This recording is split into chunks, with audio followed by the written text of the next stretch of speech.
We are at the Homecoming exhibition put together by the Canada Council for the Arts. I'm super grateful. This is my first Canada Council award. I feel just a deep sense of gratitude and thankfulness for this opportunity. I have always been passionate about the arts. I think delving into different disciplines has been something for me that's been exciting. I never enjoyed the process of getting messy or dirty. I think for me it was really important to challenge parts of myself that felt more fearful or things that I had never done before. When I moved from Saskatchewan, I was 13 and we moved to Toronto. A lot of these pieces for me were really me being at my home, seeing the weather change, delving deep into myself, and again, going through a lot of those feelings that maybe in a big city we're not able to process. What does it mean to live in a big city and then come to remote and rural communities that might be a bit more conservative or not have that much access to art? This show took me almost 7 years to put together, in the sense that some of these paintings were unfinished and I brought them from Toronto to Saskatchewan with my car breaking down and so many different problems just to get them here. Humanity and people are always at the center of the themes that I'm working through. So language, food, color. I think for me, things I always resonate with are, again, stuff that's more tropical. And I think that's just because I'm from a place that's tropical. Unfortunately, because of the social issues within my country, I can't go to my homeland. I think this is a way for me to really feel like I'm in touch with my people, my culture, my pre-Columbian roots as a Latin American woman, but really any space that I'm able to go and meet new people and things that they tell me and share with me, I'm always conscious of how do I add this. At the end of the day, I want people to look at my work and feel like there's a part of them somewhere within that. When I started my journey as an artist, as a single mother, as a person of color, I wanted to offer something that would be able to make it available to anyone and everyone. Public art for me has always been at the peak of my interest, just because it really invites the opportunity to shift and change a space in a way that people probably wouldn't necessarily think of. When I go into spaces, I tour the towns, I get to know the community, I ask them those questions. What is meaningful to you? What's important? To me, those are the things that transcend the overall message. But what I would like to see in the world is shifted change in the way that we view these things that we need to compartmentalize. I will say that I have had a balanced experience of really positive male influence in terms of honoring the feminine and the work that we do alongside and individually. And I've also had really negative experiences. It's really interesting to me, and I think over the years I've learned not to take it so personal. I think we kind of see something and we have certain expectations, and I think if I want to make any kind of change in this world, I have to stand in those spaces with confidence and a fearlessness that what I'm doing is for the goodness of our world. And I think really that's what I'm hoping within any kind of work that I do as a creative person, is to remind all people that you're valuable, you matter. And it doesn't matter what you're categorized as. Your humanity is what's first, and that's what's really important to me. I was a kid that had a really hard time in school.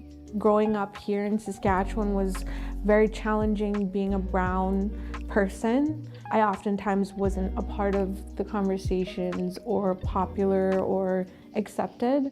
So I think really cultivating for myself a space that felt like I had more agency over the kind of life that I wanted to live was really important. I grew up as a young person who was quite lost.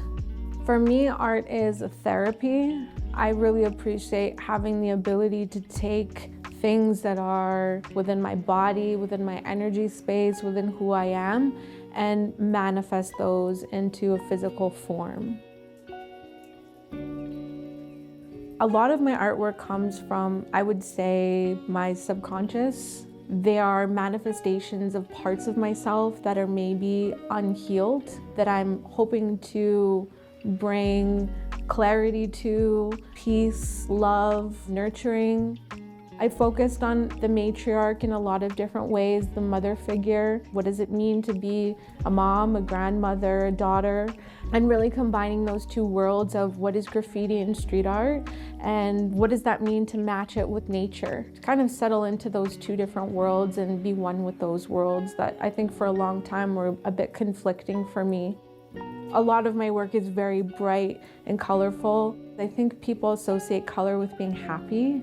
And I think for me, the color is actually a lot of pain that I've been able to take and shift into happiness. The feeling for me is always optimism. A lot of the individual pieces within this show speak to certain experiences that I've been through. That can touch anywhere from a suicide to being in a toxic relationship. I actually had a bit of a challenging time while we were putting this show together because there's some particular pieces that they just remind me of moments and periods of my life with certain people that were really just more difficult. The difficult for me is a lesson. It's one that is of a learning nature that will allow me to, again, heal, work through, understand myself better. Some of these pieces that I would look at and be like, I don't like that Stephanie, but this Stephanie I do like.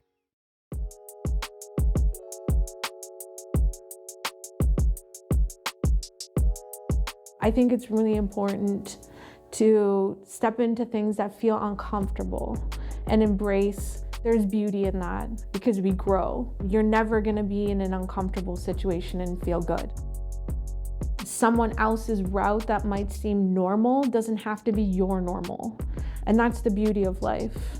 We carve our own path, we make our own way, and that's exciting. Who wants to be like anybody else?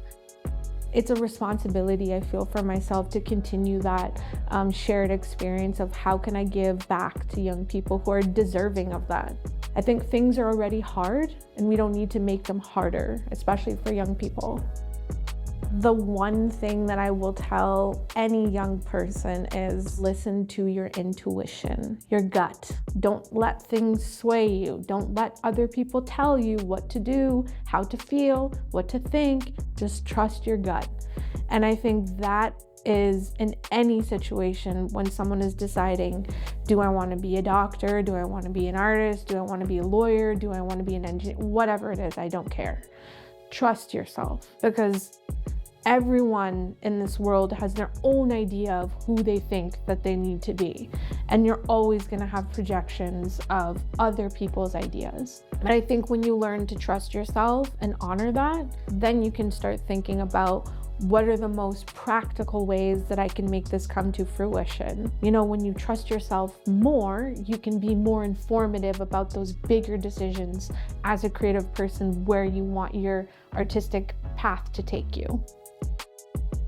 I'm always really excited and humbled to serve the community, to bring color in unity and spectrum. I get to do what I love and I get to share that with others, and I hope that it helps bring more joy and love to their world.